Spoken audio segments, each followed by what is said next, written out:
I mean, these girls fucking owned it, pardon my French. They strutted a runway and you couldn't even breathe. They took up all the oxygen in the room with their beauty and their female nature and their glamour.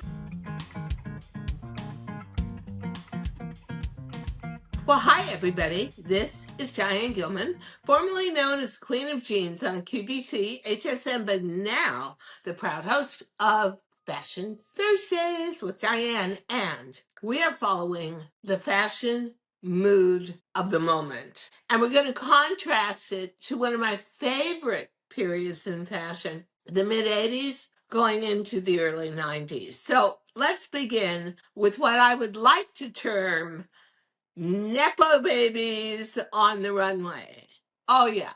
Fashion in New York, London, and Paris featured a lot of celebrity offspring. So we're going to start with Apple Martin. And obviously, her very beautiful and widely photographed mother, Gwyneth Paltrow. Now, Apple rarely smiles. And the one connecting factor you're going to see with all these Nepo babies walking the runway is they're not happy. They're not grateful. And it doesn't look like a lot of fun. So mom and child here did a campaign, denim on denim, for the Gap. Why aren't you two smiling? Especially you, Gwyneth. You're worth like $220 million. But that appears to be the mood of the moment. Serious, not particularly uplifting, not, wow, my having fun. It's great to be born rich and beautiful. I have to say, this is Cindy Crawford's daughter. She is Kai Gerber. She is absolutely stunningly beautiful and doesn't look happy at all. And you never see her with a smile on her face. And yet, born to one of the greatest models of all time, Cindy Crawford, who we're going to feature in the next part of this particular podcast as one of the 80s models that formed the decade. But the other thing to an audience, I want you to comment on all of this. Look at the clothing. I mean, girls, this is Fashion Week. Whether it's New York or it's London or it's Paris, I will tell you what, there is a reason why they very rarely feature what's on the runway anymore, but show everybody going to the shows and what they're wearing. Because what you put together personally to be in the audience and hopefully get photographed is far more creative than what you see on the runways, which is like an old tire with retreads constantly being put on it. Nothing happening here. The one thing I always notice about Kai Gerber is she's got the teeniest little nose ever, which is actually supposed to be so photogenic. And she is beautiful. Now, most of these girls who are Nepo babies, and nepotism, don't even get me started, they want to be a bit like their parents as their offspring. So Kai Gerber is a little bit unique because her mother was such an influential, sociologically influential USA supermodel. But Kai actually prefers acting classes to walking the runway. Next, I want to get into somebody from a family that really is totally self-made, and that is Kendall Jenner. And everybody always questions poor Kendall, like, is she really beautiful enough to be a model? Excuse me. First of all, she's from the Kardashian family. So she is the younger generation of Kardashian, and she's going to get every possible break. But do I think she's a good model? I do. Do I think she's beautiful? I do. And I would say she represents it well. But it is very hard to tell when you're talking about Nepo babies. Do they truly deserve it? Could they have done it on their own if they weren't from such a built up reality star show business kind of family. Don't even waste your time trying to figure it out. She's there. She does walk the runway, but she's also one of the highest paid models in the world. And I do think that there's where you see the best of the reality connection, because she's got like some insane amount of followers on social media, like 130 million on her Instagram account. Sure as hell, there is somebody who wants to tap into that and pay for it. So guess what? One way or another, she is justified and she gets to be there. And I will say she's maybe the one Nepo Baby model who actually occasionally in public will smile. Now we're going to go to somebody who never smiles but comes from runway photographic royalty, and that is Lila Moss, Kate Moss's daughter. Do I see a smile there anywhere? Do I see I'm so happy to have a famous last name and money and social power in London and lots of attention paid to me? No, no, I don't see anything like that at all. I have never seen this girl on a runway or in photography smile. Not once, not ever. And her mother, who she's been photographed with and posed with for plenty of ad campaigns, never a smile. So what is the deal this particular time period in fashion? Isn't fashion supposed to make you happy? Isn't shopping supposed to be fun and put a smile on your face and be sort of lighthearted and irresponsible? I mean, I always thought so. But these girls are not saying that. These girls are not saying any of this is fun or uplifting, or they just love the fact that they're young and thin and gorgeous and able to strut around. Yeah, I kind of don't get it. And it sort of takes away the whole feel of fashion and what it's about. Let's go to Kai Schreiber, who is actually Naomi Watts' daughter. And I want to go to the middle outfit. And I want to ask you, is there anything compelling here? I mean, this to me sums up the mood of fashion in the 2020s. Kind of brain dead. I mean, there's nothing here where I'm saying, oh my God, I've got to have this. And frankly, and I'm sure she's a nice girl, there's something so much more compelling to me about a twinkle in your eye, about a smile. Even a smirk would do, where you're saying to yourself, God, I want to look like that. Wow, I wish I looked like that again. I have none of that going on here. Of course, the outfit with the bra top and the mini skirt, I would have never worn that. I never had that body type. But I don't see anything here where anyone is making any effort for like, oh, that is such outrageous hair. Oh my God, I just love that makeup. Oh, I wish I was young again. I'm looking at these outfits, and I'm especially looking at the middle outfit and thinking, I would never have worn that. If I was younger, a lot younger, 60 years younger, 20, I would say to myself, dude, that's like dressing like an old lady. And if I look at it today, I'm thinking to myself, what a torture. I would just look like an idiot. Even worse, I would feel like an idiot wearing it.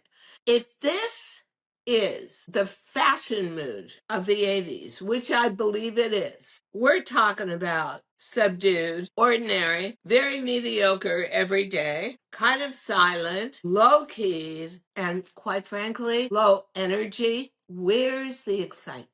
And does excitement in fashion bring the happiness that you should be seeing on these models' faces rather than this super glum, vaguely depressed look? I think so. I mean, I've been in fashion for over 50 years. I've sort of seen it all. So we're going to go to somebody who I think is very beautiful and actually is one of the more deserving, which is Natalia Bryan, Kobe Bryant's daughter. I remember this little girl growing up, and she was stunning as a child. Sometimes I look at these Nepo babies and I think they're only there because they can be. They're only there because of their parents' name and the amount of publicity that can bring in.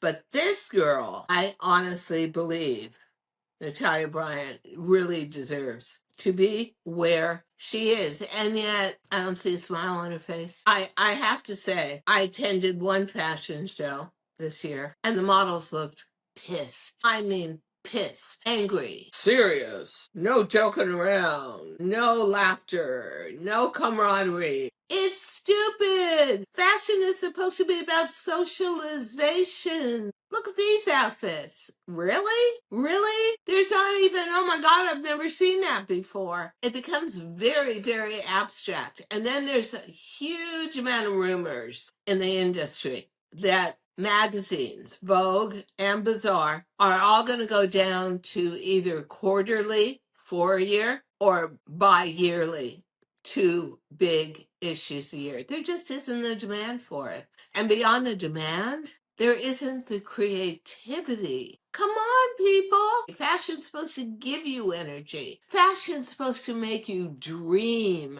There's nothing here. It's just like, okay, so what? And yeah, this girl's got the most beautiful face and complexion.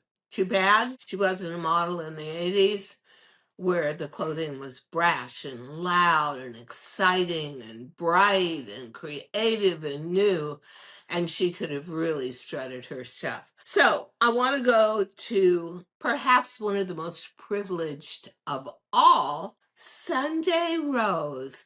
All right, this is Nicole Kidman's daughter. Hard to see the connection, but I swear to you, this is Sunday Rose Kidman. I'm going to use Nicole Kidman's last name for this. And the first thing I'm going to ask is, does she have the flu? Does she have a fever? Where is the enjoyment here? I have to tell you something. Being in fashion for a little over 50 years, I had tough times. I had all sorts of financial, oh my God, are we going to make it to the next season issues? But I loved every single minute of it. Does this girl look like she loves her life? I don't want to be around miserable people, especially at my age. I want to be around happiness. I want to be around fulfillment. I want to be around gratitude. You can look slightly serious, but with an aura around you, but I don't see anything going on here. And hey, I'm not here to bash these models. I am simply looking at fashion through the Nepo Baby model lens and saying, you gotta be kidding me. Looking at all 3 of these outfits, I think I have to rate them at which one do I hate the most. They're nothing. They don't look good on a model. They're not new. They're just redux. And maybe the one that disturbs me the most is, could you have picked worse colors for this plaid coat up front? So, on a note of comedy, are the unhappy looks on her face because she's wearing clothing she hates. If it was me, it would be, oh, another bow blouse, the one in the middle. Yeah. And give it to me in charmeuse. And by the way, have it not fit so my bust is poking out and the rest of it looks totally strange. Or in winter, give me a white mini dress that looks like it was pulled from the streets of London in 1964. I don't mind going back and back again. I mean, at a certain point, people, you've got most of this stuff in your wardrobe somewhere except for that plaid, which I swear to you, I would never, ever, ever. Oh my God, fighting those colors, pea soup green, one of my all-time unfavorites. But bottom line, this is obviously not a time for glamour, for over the top, for fashion as personal expression. It's more time for don't notice me, Don't look at me. I'm talking very softly. I want to look like I'm kind of not there.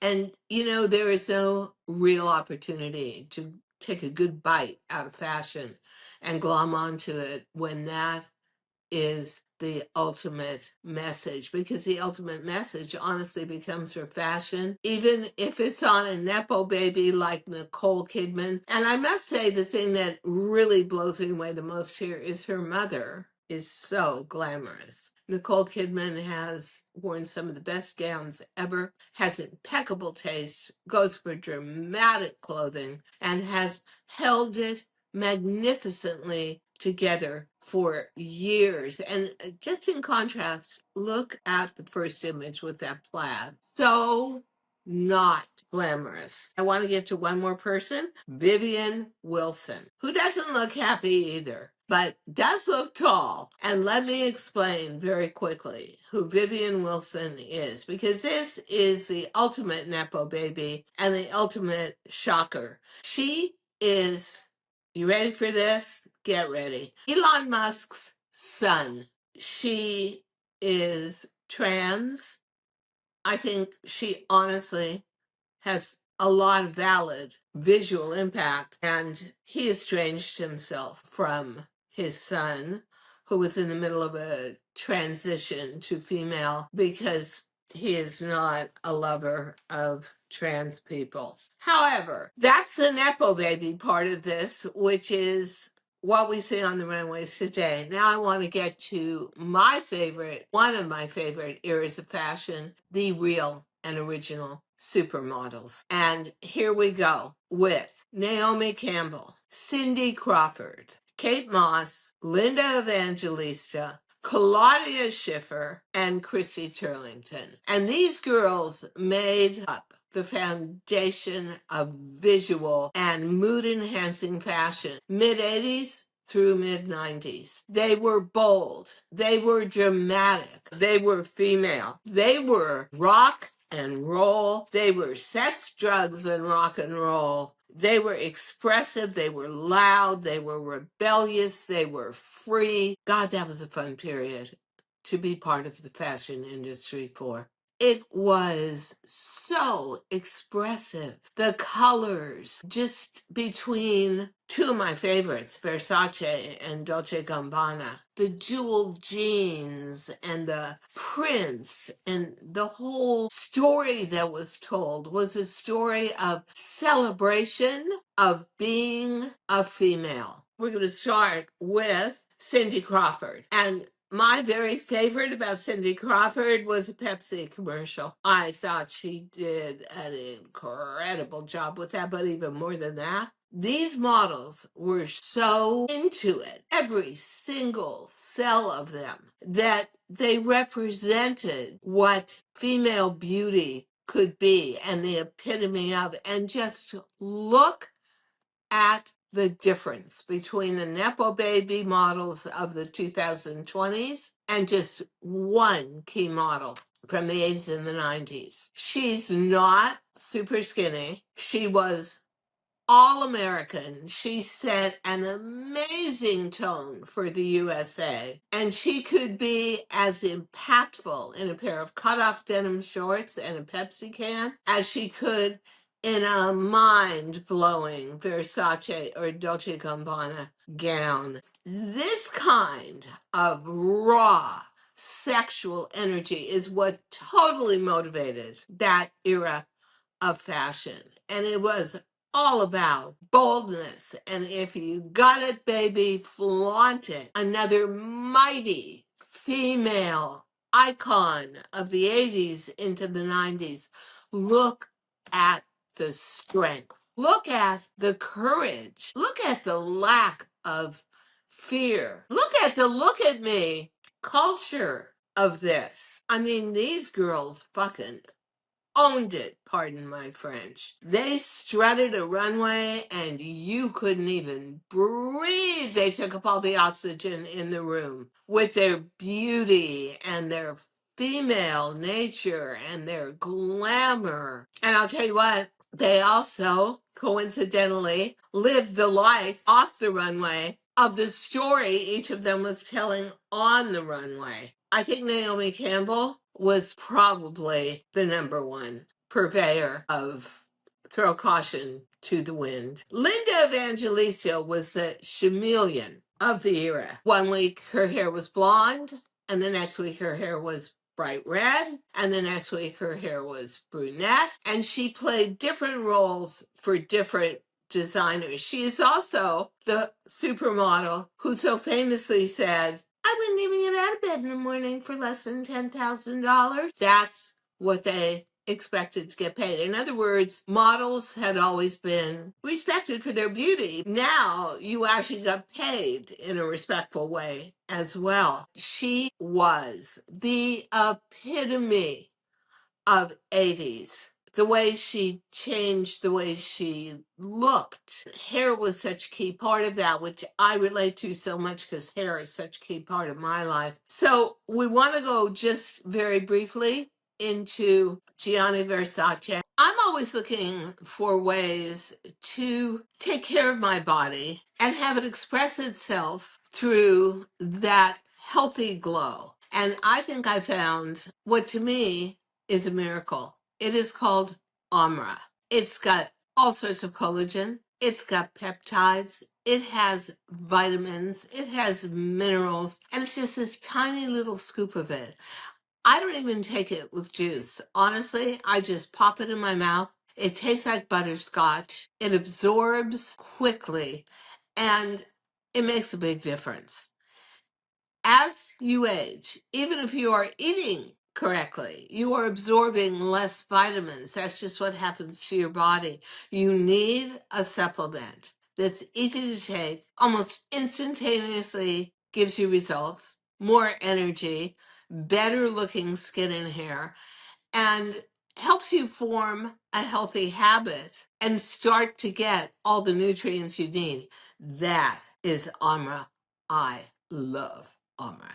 And Dolce Gabbana. And the final look. I have to tell you, this was such a happy time in fashion. Can't you see it? Look at how colorful it is. Look at how whimsical, how energetic, how new, how fresh, how bold. It was a time when you flexed your creative muscles. Whether you were dressing up to go out at night in Manhattan, or you were a designer like me, and you were looking at these guys, and Dolce Gabbana and Versace were my idols, and they came up with one new outrageous idea after the next, including all those scarf prints, which were incredibly influential for women's wear and men's wear, or all of the jeweled jeans that really kicked off my commercial jean career way beyond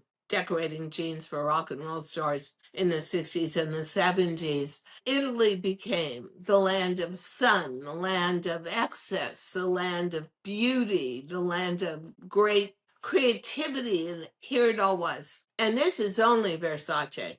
This doesn't even have the whole string. I remember walking a string of embellished denim. I remember working in Milan and walking into, and it was kind of scary, Dolce & Gabbana store, because, you know, the truth was all you're thinking in your brain is, I can't afford any of this. This stuff is outrageous. And looking at jeweled jeans that should have been in a museum, $15,000 for a jean.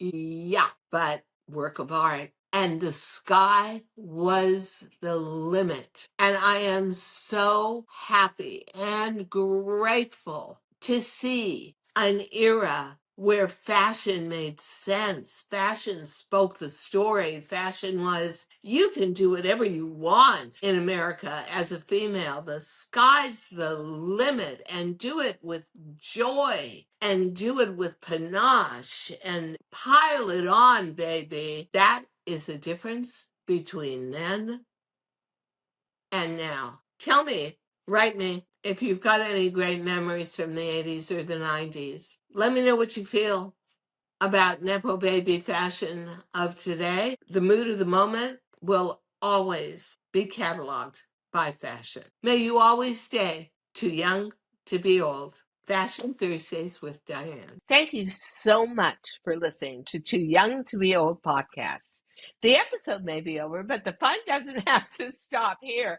Find us on Facebook, Instagram, TikTok, and YouTube at The Diane Gilman, or visit our website, thedianegilman.com. If you like the show, leave us a rating or a review and subscribe so you don't miss the next episode. And until then, don't forget, age is just a number. Together, we'll prove that we are all too young to be old.